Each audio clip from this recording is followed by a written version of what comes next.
네, 안녕하세요. 시민자유대학 예술과 미학 수업을 시작하겠습니다. 영화가 그린 내 상태를 담당하고 있고요. 오늘은 5강입니다. 벌써 8강에서 네 번째 수업까지 끝내고 반환점을 돌아서 5강으로 들어가겠습니다. 오늘 저희가 다룰 영화는요, Children of Men이라는 영화입니다. 제가 기정관이 인류를 구할 수 있다라고 했는데요. 영화를 보고 오신 분들한테 도움이 될 수 있는 많은 이야기가 있고요. 혹시 영화를 보지 않으신 분들은 오늘 이 수업을 통해서 이 영화를 다시 한번 볼 수 있으면 좋겠습니다. 감독을 먼저 소개를 드릴게요. 감독 지금 사진을 보고 계시는데 여러분들 이름은요, 알폰소 쿠아론 감독이고요. 1961년 멕시코 출신의 감독입니다. 여러분들이 한국에서 알폰소 쿠아론 감독에 대해서 알고 있는 분들, 이제 시네필들은 알고 있을 텐데, 이분이요, 대학에서 철학과 영화를 전공을 했습니다. 영화 속에서 영화를 만드는 어떤 여러 가지 방식이 있을 텐데, 철학적인 이야기들을 영화 속에 조금 집어넣는다고 하는 평가를 받고 있습니다. 그리고요, 멕시코에서 영화를 찍었지만 주로 미국, 할리우드에서 많은 작품들을 만들었습니다. 대표적인 작품들을 볼 텐데요. 멕시코에서 만들었었던 이제 흑백으로 만든 단편 영화 세상의 종말을 위한 사중주라는 영화가 있고요. 그 이후에 알폰소 쿠아론 감독이 세계적으로 이름을 올리게 된 것은 이투마마라고 하는 2001년 작품이고요. 이투마마를 통해서 이름을 알리게 되고 대중적인 영화 해리포터 시리즈의 해리포터와 아즈카반의 죄수라고 하는 영화를 만듭니다. 해리포터 시리즈 중에서 가장 매니아를 많이 갖고 있는 작품으로 알려져 있는 이 작품을 만들면서 세계적인 어떤 명성을 얻게 되고요. 그 이후에 오늘 우리가 다루게 되는 Children of Men, 그래피티, 그 최근작인 로마까지 해서 세계 시네아스트로서 자리를 잡게 되는 감독입니다. 특징이라고 한다면 여러 가지가 있을 것 같습니다. 기술적인 완결성, 그러니까 헐리우드에서도 인정을 받은 완결성이 있고, 또 나름의 독특한 서사를 통해서 본인만의 어떤 흔적을 남기는 감독이고요. 영화들을 보니까 소설 원작의 영화를 많이 연출을 하고 있는데, 오늘 우리가 다루고 있는 영화도 마찬가지지만 본인의 영화에서 그 원작을 그대로 따라하지 않고 본인의 개성을 충분히 삽입시켜서 영화를 만들고 있습니다. 금년에 우리나라의 봉준호 감독이 기생충이라는 영화로 아카데미 상을 받기 이전에 조금 전에 알폰소 쿠아론 감독의 로마라는 영화가 세상 사람들한테, 영화계 사람들한테 이 영화도 한번 비영어권 영화로서 아카데미 작품상을 받을 수 있을 그런 영화라고 하는 평가를 받았었는데, 그런 성과는 거두지 못했지만 물론 감독상을 받고, 그래서 금년에 이제 그런 어떤 그 전에 어떤 작업들이 이루어져서 기생충이 상을 또 받지 않았나, 뭐 그런 생각도 한번 해봅니다. 영화에 대해서 이야기를 해볼게요. 지금 보시는 이제 포스터가 있는데 제목은 Children of Men입니다. 한국에서 이 Children of Men을 한국어로 번역을 하지 않고 영어를 음찰해서 그대로 사용을 했습니다. 장르는 SF 스릴러입니다. 우리가 지금까지 4번의 강의를 통해서 여러 가지 어떤 예외 상황이라고 하는 것에 대처하는 영화들을 봤는데, 이 영화는 완벽하게 이제 미래, 근미래를 배경으로 하고 있는 SF 영화고요. 스릴러적인 어떤 흔적들이 영화 전체에서 보입니다. 2006년에 영화가 만들어졌는데, 이 영화가 한국에서는요, 정식 극장 개봉은 10년 후에 이루어집니다. 그러니까 처음에는 극장 개봉이 아닌 형태로 한국에 들어와서 되게 작은 화면을 통해서 이제 한국의 관객들이 영화를 만나보게 됐고, 영화가 흥행적으로는 세계적으로 크게 흥행을 했다라고 보기는 힘든데, 어느 정도 입소문이 이제 있게 되고 영화에 대한 평가가 좋은 한 10년 후에 한국에서 극장 개봉을 하게 됩니다. 109분인데요. 1시간 40분 좀 넘어가는 영화인데, 영화를 보다 보면은 그 시간이 상당히 러닝타임이 긴 영화라고 보기 힘들 정도로 영화가 꽉 차 있습니다. 밀도가 꽉 차 있는데, 그거는 이제 영화가 다루고 있는 서사도 있고 그 서사를 구축하는 감독의 미장센 때문이기도 합니다. 감독은 알폰소 쿠아론이고 원작이 있습니다. 좀 전에 말씀드린 것처럼 알폰소 쿠아론 감독은 원작이 있는 영화를 영화하는데 이 영화도 마찬가지입니다. 출연은 할리우드를 대표할 만한 배우들인 클라이브 오웬, 주인공이 테오 파론이라 나오고요. 줄리안 모어가 줄리엔이라고 하는 사람으로 나오게 됩니다. 그 이외에도 할리우드 영화, 미국 영화를 많이 본 사람들한테는 눈에 익는 배우들이 여기저기 나오고 있습니다. 시놉시스를 한번 같이 보도록 할까요?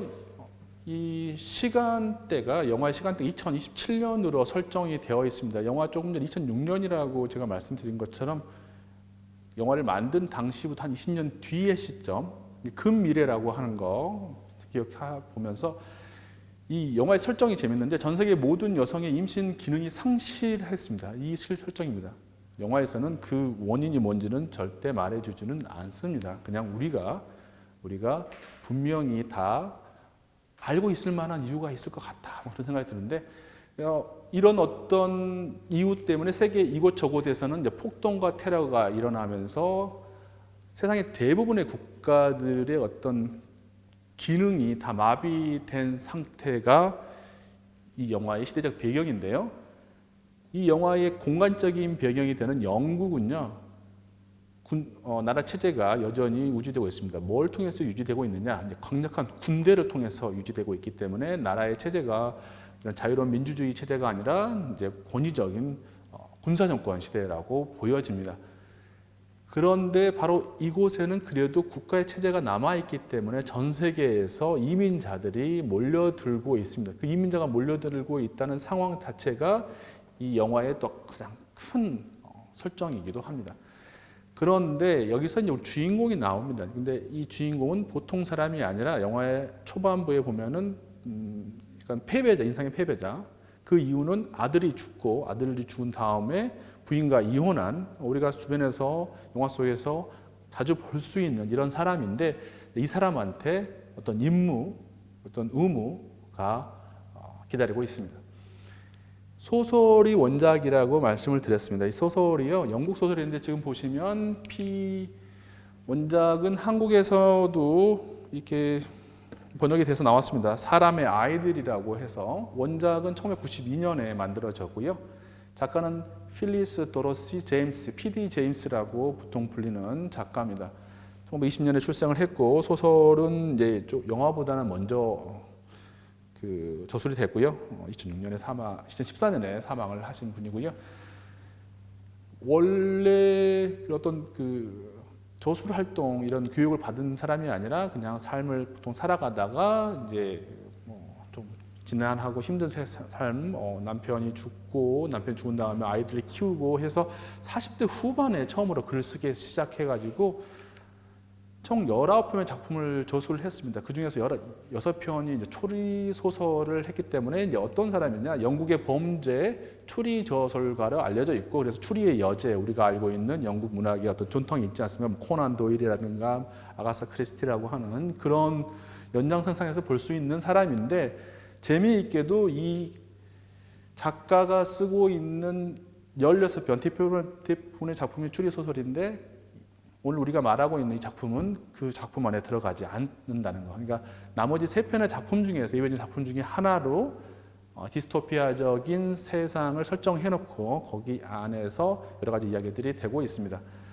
특히 이 작가는 이제 보통 공간 그리고 인물에 대한 깊은 묘사가 특징인 사람이기 때문에 이제 소설에서는 이런 것들 묘사가 상당히 많이 있습니다. 영화에서는 그렇게 잘 드러나지 않는데 마치 영화를 보고 재미있었다, 내가 소설을 본다면은 또 다른 즐거움도 있지만 이게 상당히 묘사가 기본 설정은 비슷한데 상당히 다른 어떤 재미를 볼 수가 있습니다.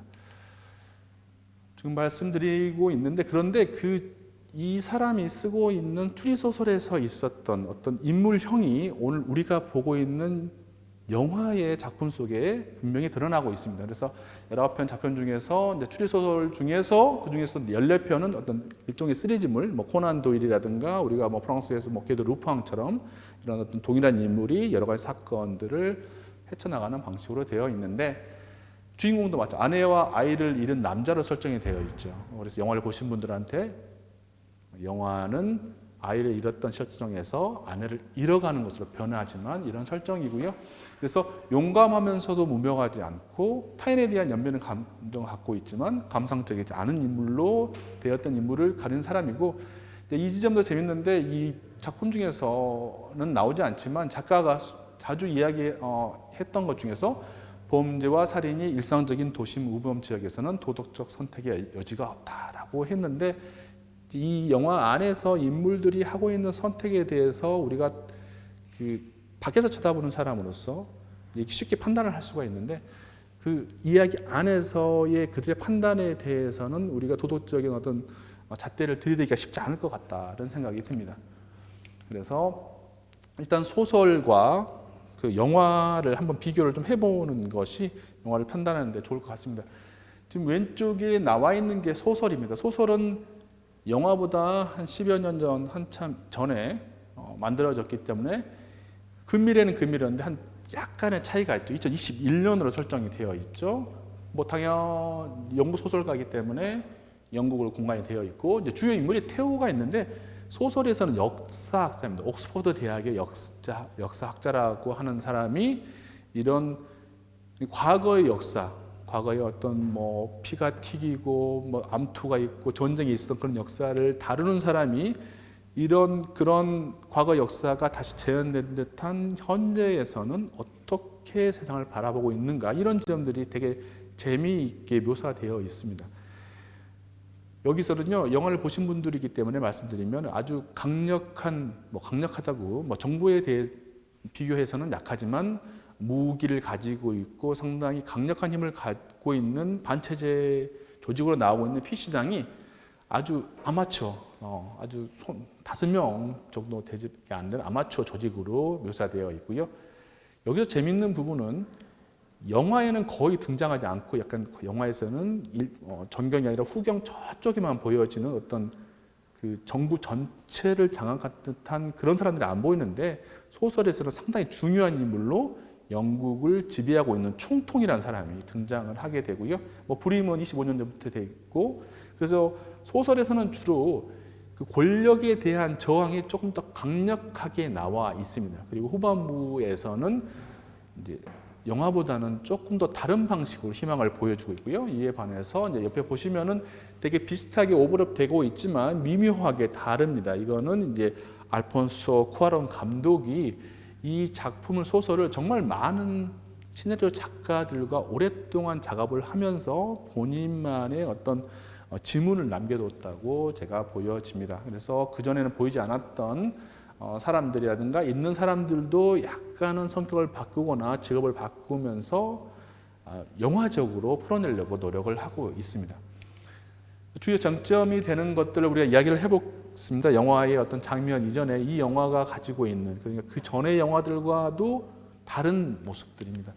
영화의 설정 자체가 그 전에 우리가 바이러스를 하나 둘 이렇게 바이러스를 주로 다뤄봤고 눈이 안 보이는 상황도 다뤄봤는데, 영화의 설정이 되게 특이하죠. 불임입니다.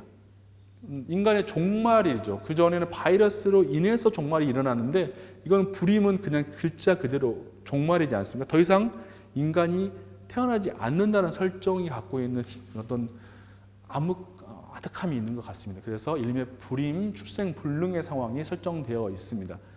소설에서는 그 원인이 남자인지 여자인지, 또 이 영화에서는 또 남자 여자인지 그런 어떤 차이는 조금 있습니다. 그래서 예비의 상태를 다루었던 우리 이전 영화들과 좀 상이하게 이미 영화가 시작되고 있는 첫 장면이 나왔을 때 이미 세계에는 문제가 있죠. 우리가 그 전에 봤었던 영화들은 영화가 시작되면서 문제가 발생하거나 영화가 시작되고 몇 초 또 그래도 몇 분 후에 문제가 발생하는데, 이 영화는 문을 열었을 때 이미 이런 문제들이 영화를 둘러싸고 있는 이야기에 보여지고 있습니다. 그래서 또 영화의 제목도 재밌는 지점이 있는 것 같습니다. 그 사람의, 왜 한국에서는 Children of Men이라고 번역을 하지 않았을까 하는 의문점이 드는데, 일단 그 말 그대로 우리가 바꿔본다면 이제 소설이 번역이 한국에서는 이제 사람의 아이들로 되어 있기 때문에, 이 사람의 아이들이라는 것이 이제 이 영화가 가지고 있는 이제 서구 문화에서 특히 알폰소 쿠아론 감독도 마찬가지고 또 히디 제임스도 마찬가지고 이제 뭐 기독교라고 하는 어떤 세계관 안에서 살아가고 있는 사람들이기 때문에 이 영화 제목은 이제 시편 90편의 3절에서 나오고 있는 말이 이 구가 들어 있습니다. 그런데 한국어로 조금 시편 90편 3절은 원래 의미와 조금 느낌이 다른 것 같아요. 제가 읽어보겠습니다. 주께서 사람을 티끌로 돌아가게 하시고 말씀하시기를 너희 인생들은 돌아가라 하셨사오니라고 해서 여기서 보면은 children of men이라고 하는 것들을 너희 인생들이라고 조금 다르게 조금 비슷하면서도 다른 느낌이 되어 있는데요. 이제 영어로 보니까 조금 더 정확하게 children of men이라고 있습니다. 사람의 아이들, 뭐 티끌 이런 부분들이 있기 때문에 이 영화가 갖고 있는 설정에서 디스토피아적인 상황을 잘 대변했던 제목이라고 우리가 볼 수가 있을 것 같습니다. 그래서 영화의 설정을 예외 상태가 발생하고 영화가 시작되고 있을 때 이제 인간이 이제 불임이라고 하는 것에 대한 어떤 설정을 방송에서 나오는 어떤 캐스터의 목소리를 통해서 그 소리를 통해서 우리가 이제 듣게 되는데 그러면서 재밌는 부분이 뭐가 있느냐? 마지막으로 태어났던 인간이 죽게 됩니다. 그러니까 불임이라고 하는 게 이 영화가 시작되는 시점 이전의 사건이기 때문에 근데 그 시점에서 가장 근 과거에 태어났던 사람이 이제 사망을 하게 되는 거죠. 사망을 하게 되면서 영화가 시작이 됩니다. 그래서 영화는 극단적인 절망이 상징적으로 제시된 시점, 인류의 모든 희망이 사라진 것을 다시 한번 재확인한 시점에서 시작이 되고요. 그래서 이제 재미있는 부분이 이 영화 우리가 이제 예외 상태라고 하고 있는데 지금 이제 코로나 바이러스와 함께 위드 코로나 시대가 되어 가고 있고 우리가 어느 정도 익숙해졌습니다. 슬프게도 좀 익숙해지고 있는데 여기서도 보면은 영화가 SF 근 미래로 설정되어 있지만 사실 영화 속에서 많은 모습들이 우리가 뭐 SF 영화를 봤을 때 인간들끼리 무슨 암투와 사랑과 질투를 하고 있지만 그럼에도 불구하고 겉으로 드는 모습들은 하늘을 날아다니는 우주선, 외계인 이런 게 나오는데 이 영화 속은 세계는요 지금 세계와 정말 많이 맞닿아 있다. 이런 모습, 이런 것들 여러분들 발견했을 거라고 생각하고요. 감독도 그런 의도를 충분히 갖고 있었다고 보여집니다. 그래서 이게 미래인가? 지금 현재인가? 하는 좀 레이어가 겹쳐 있다는 모습을 보였습니다. 그래서 영화 속에서 디스토피아적인 사회입니다. 군인들이 사람들을 함부로 하고 어둡고 이런 것들이 있었는데 이 이미지적인 리퍼런스가 어디서 왔냐면은 이제 우리나라에서는 별로 많이 이야기되고 있지 않는데 이제 알제리 독립 전쟁을 다뤘던 알제리 전투라고 하는 이탈리아 영화로부터 상당히 많은 리퍼런스를 갖고 있는데 영화를 보신 분들은 지금 보여지는 경찰이 이제 테러범에게 살해당하고 이건 현장 사진입니다. 영화가 아니라 이쪽은 영화 장면인데 당시 이런 봉수부대와 알제리인들, 당시 독립을 바랬던 알제리인들과 이것을 진압하려고 했었던 프랑스 외인 부대, 레지옹의 타운즈들이 이렇게 있고 프랑스 경찰들 이런 모습들을 과거의 모습들이지만 그 과거의 모습들을 이 영화 속에서 재현을 해보고 있습니다. 우리 인물을 한번 보면서 인물과 인물이 어떤 배경, 어떻게 살고 있는가를 통해서 그 시대를 우리가 알아볼 수 있지 않습니까? 자, 첫 번째 주요 인물이 테오입니다. 테오는요, 그리스어로 나오는데 테오라는 말은 신이라는 말이죠. 신인데 이 사람 어떠냐? 우리 영화 처음 시작했을 때 술 주정뱅이에 담배를 많이 피고 도박을 즐기고 돈을 밝히는 정말 이상한 사람으로 나오죠. 처음에 보면은 그리고 사람들이 다 슬퍼하는 베이비 디에고의 슬픈 소식에도 불구하고 자신만 좀 편해 보이려고 하는 느낌으로 나오는데 이 사람한테 과거의 문제가 있는 것으로 우리가 이제 하나씩 이 테오를 발견합니다. 어떤 사람이었죠?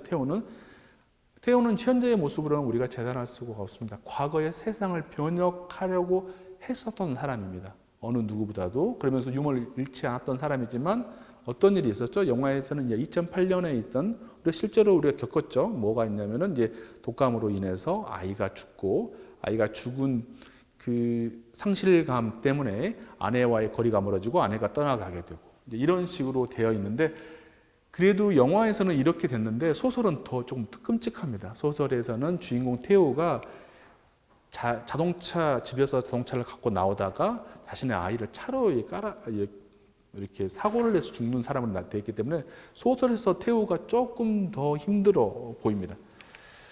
내면은 유머가 있고 따뜻한 사람이고요. 결론적으로 믿을 수 있는 사람이죠. 누구로부터 믿음을 가졌느냐? 전 부인인 줄리안, 그리고 이 영화에서 정말 중요한 역할을 하는 키로부터 있는 어떤 믿음을 갖은 사람이고요.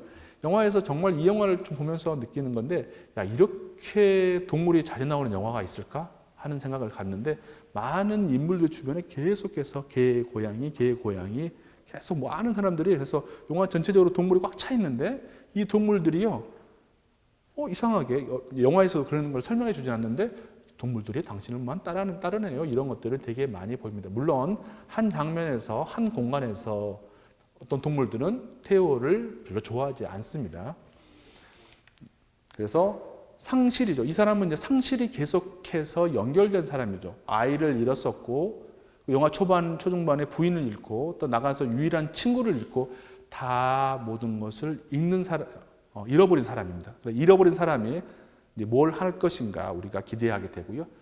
테오가 있고요.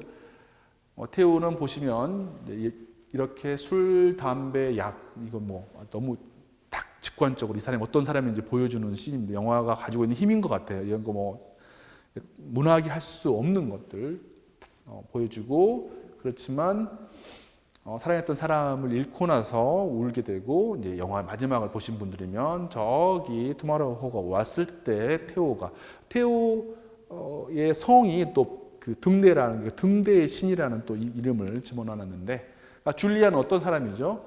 현재 영화 속에서는 무정 테러 조직인 이제 피시당의 리더입니다. 투쟁을 통한 세상의 변혁을 꿈꾸는 사람이죠.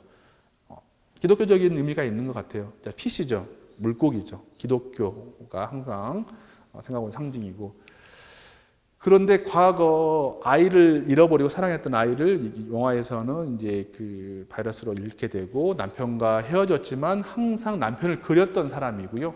실패한 혁명을 계속해서 꿈꾸면서도 아이와 남편을 그리워하고 사람에 대한 믿음이 있었죠. 사람에 대한 믿음이 있던 사람이면 영화 속에서 사람 때문에 배신당해서 죽게 되죠. 재밌는 인물이 있는 것 같아요. 그러니까 테오라는 또 인물이 있고 줄리안이라는 인물인데, 여기서 제스퍼라고 하는 인물 되게 재밌는 인물이라고 저는 생각을 하는데, 세상으로 벗어난 운둔자고 도피자고 낭만주의자죠. 세상에 대한 관심이 있던 사람이고 참여를 했던 사람이죠.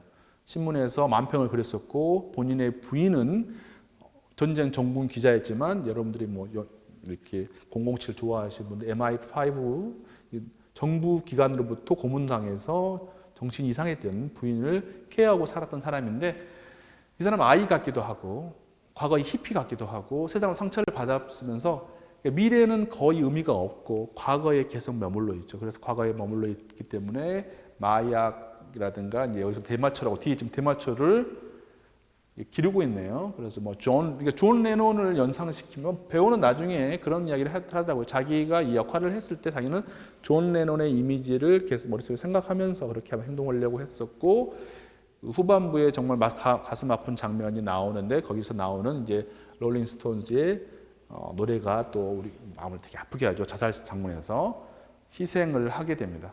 이런 사람이 바뀌게 되죠. 그래서 제스퍼가 있고, 키라는 인물이 이제 이 영화에서 어떻게 보면 희망을 담보하는 인물인데요.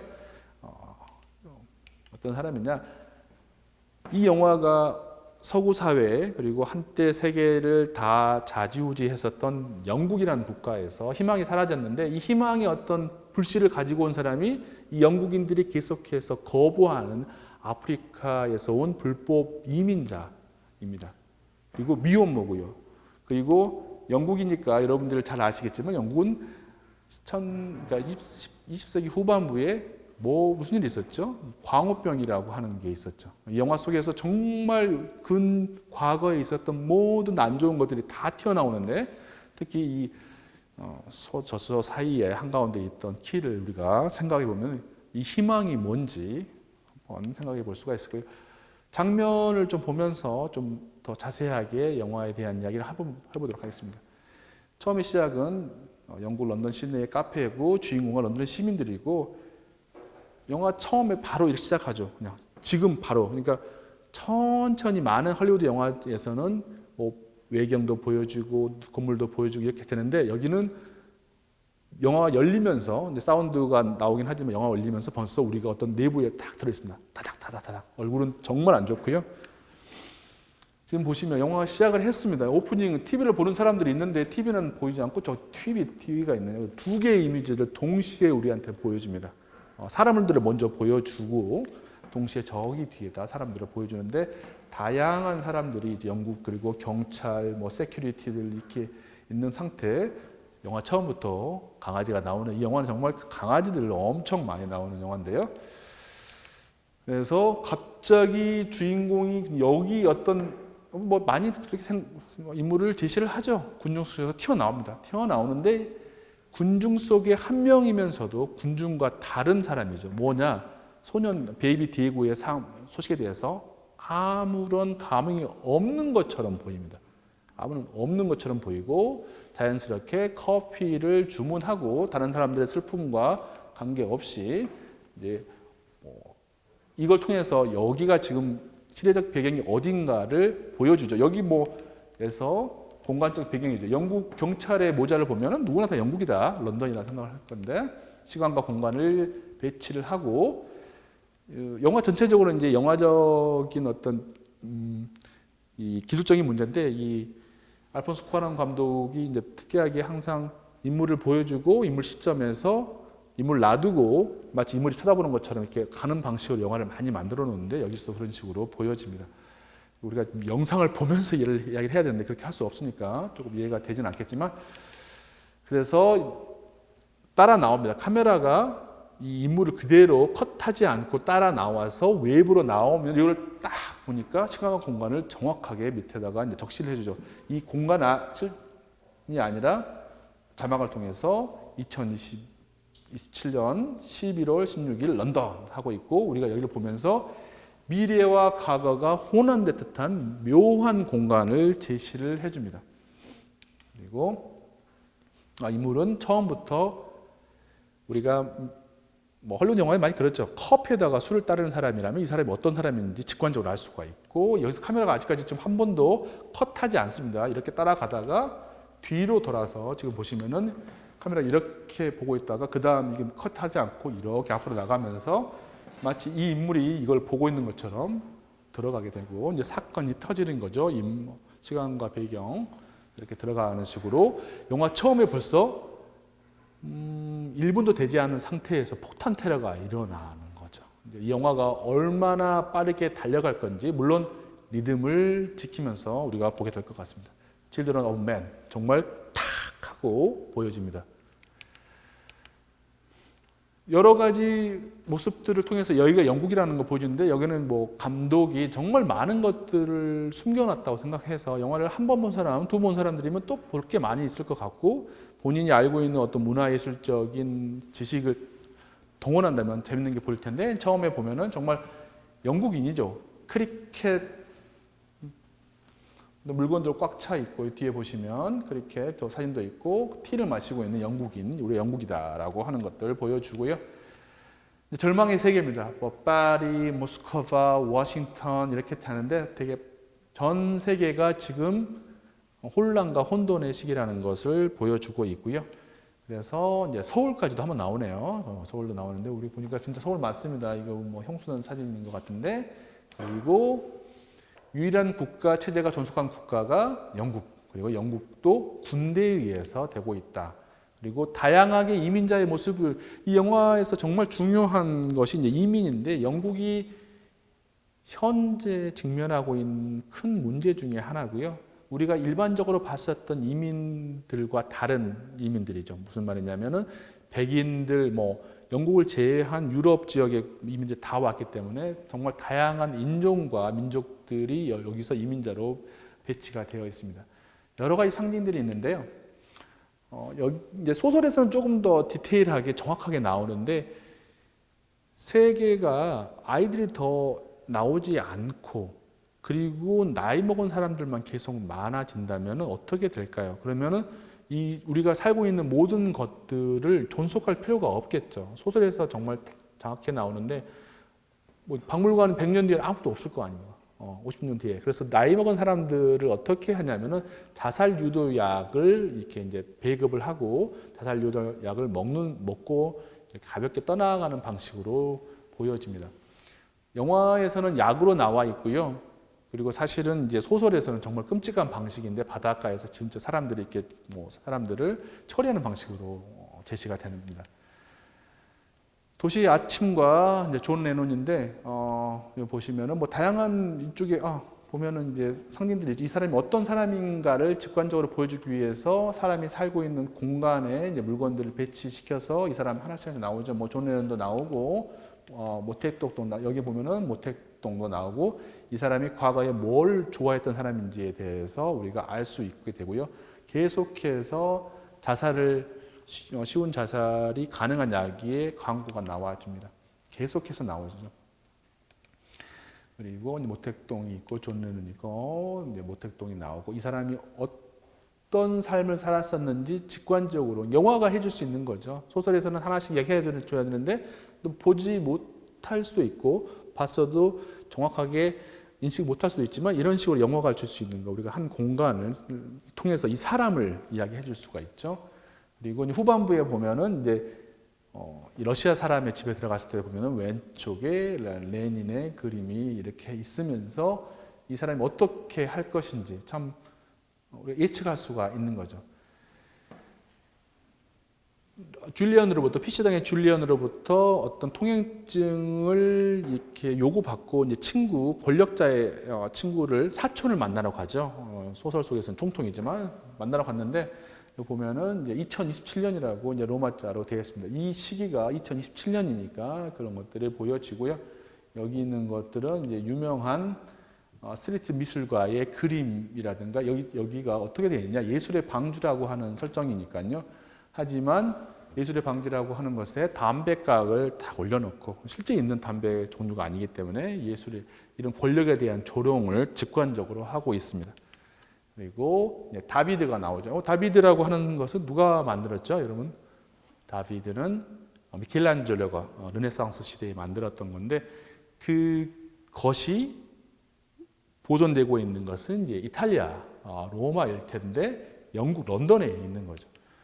그래서 여기 보면은 이제 미켈란젤로 다비드는 1501년에서 1504년까지 만들어진 걸로 돼서 이게 원래 지금 현재의 모습인데 영화에서 이렇게 무슨 일이 있었다. 소요가 있었는데 이제 주인공의 사촌이 말하죠.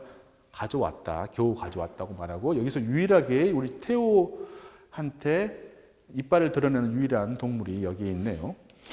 그리고 여기서 이제 주인공의 사촌이 또 다른 작품을 언급을 하죠. 뭘 언급을 합니까? 미켈란젤로의 피에타를 언급합니다. 피에타, 이 영화의 정말 큰 주제라고도 할 수 있는데 성모 마리아가 예수님을 이렇게 부활 이거를 지금 이렇게 형상하고 있는 작품이지 않습니까? 이 작품도 가져오려고 했는데 못 가져왔다. 그냥이 아니죠. 이 작품을 못 가져오고 다비드는 가져왔다는 것은 영화가 말해주고 있죠. 또 부활이 불가능한 것들을 이야기를 해주고 있습니다. 영화 후반부에 보면은 수용소에서 전투가 벌어졌을 때 러시아 좀 전에 레닌의 그림이 있었던 곳을 빠져나올 때 집 앞에 있었던 것 이것과 피에타는 묘하게 오버랩이 되고 있습니다. 이런 독재 정권의 권력가의 지배에 있으면 안 되는 그림이 하나를 뽑으려면 이 그림을 뽑아야 될 텐데 그 그림이 이렇게 밥을 먹는 한 사람은 이상한 게임을 하는 이런 곳에 있습니다. 누구냐? 피카소의 게르니카가 있습니다.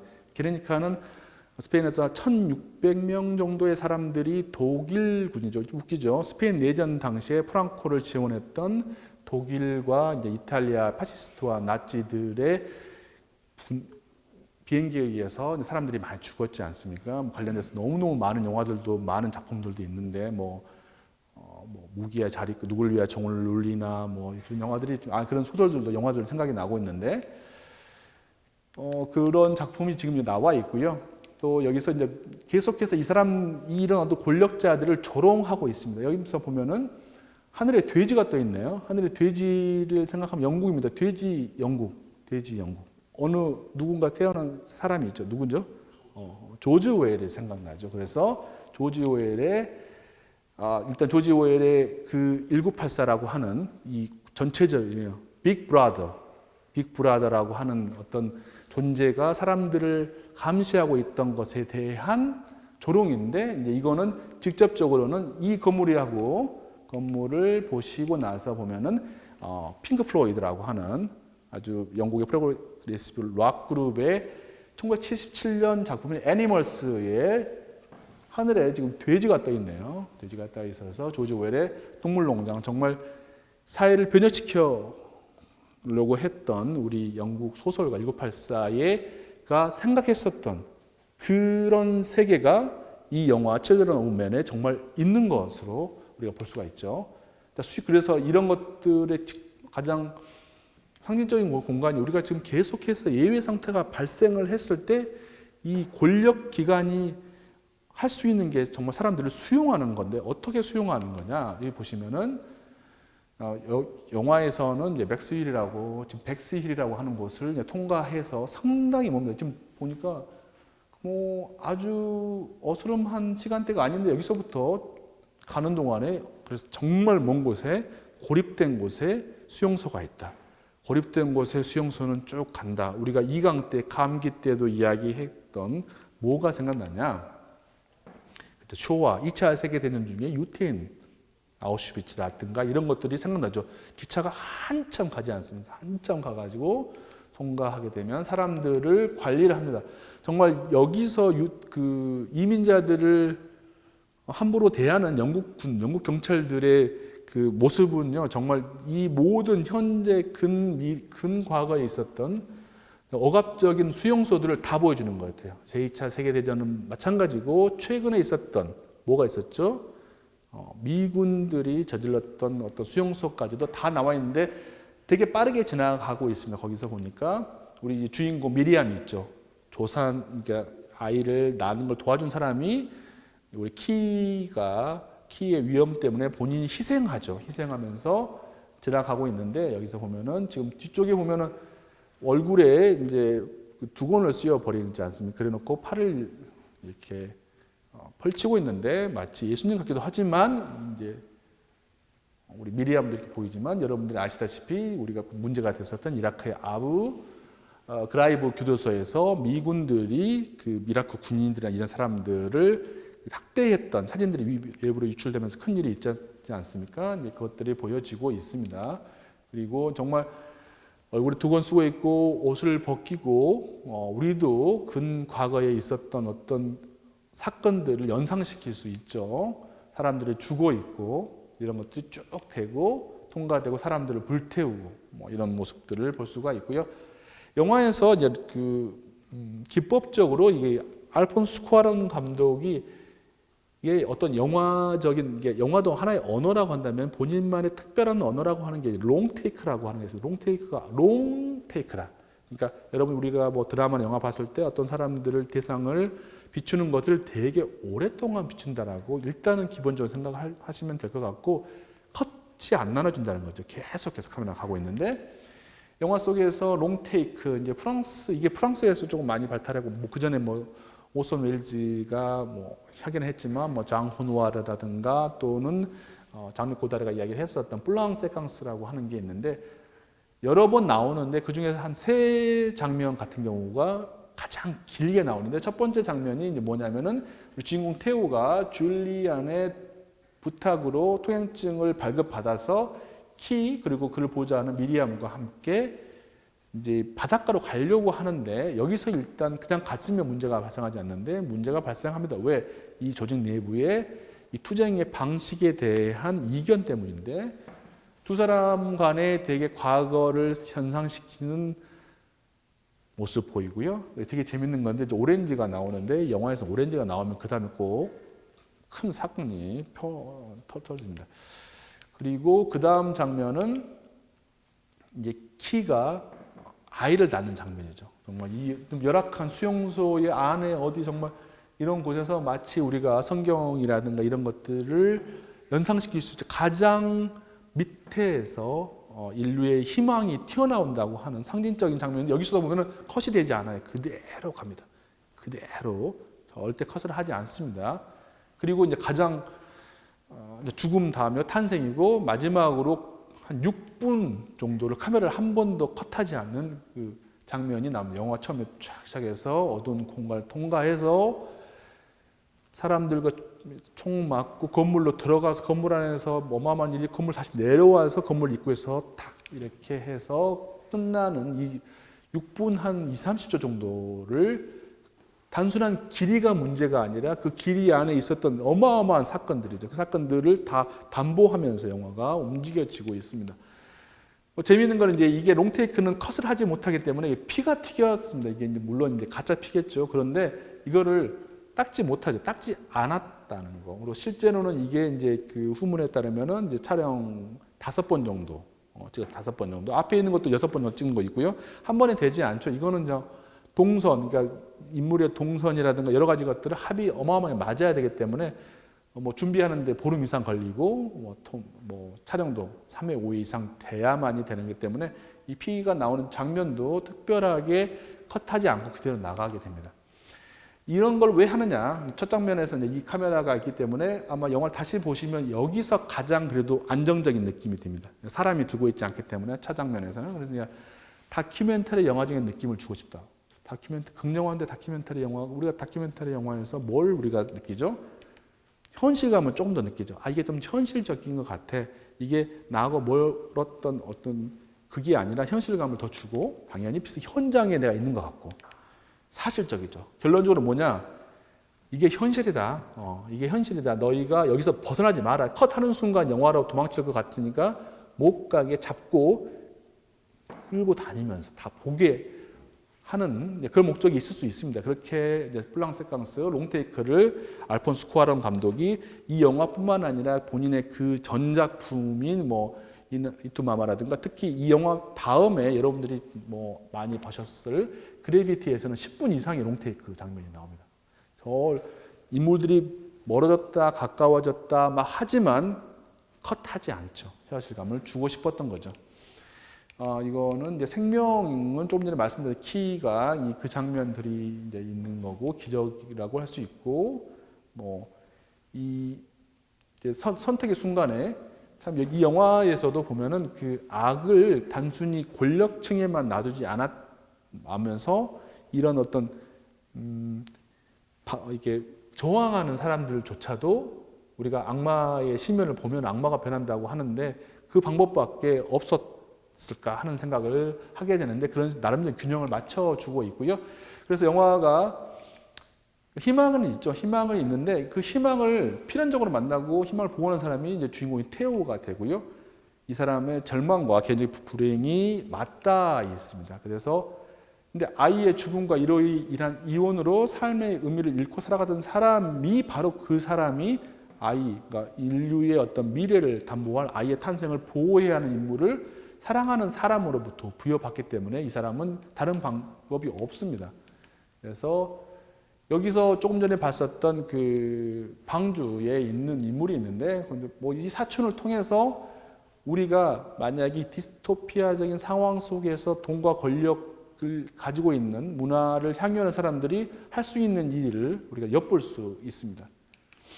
그래서 이런 사람들이 진짜 과거의 어떤 유물들을 간직하면서 거기서 그러죠. 미래는 생각하지 않고 현재만 생각하고 있었을 때 이 사건을 해결할 수 있는 사람은 저기 멀리 그들이 반대하고 방해했던 쫓아내려고 했었던 아프리카 이민 소녀가 제시합니다.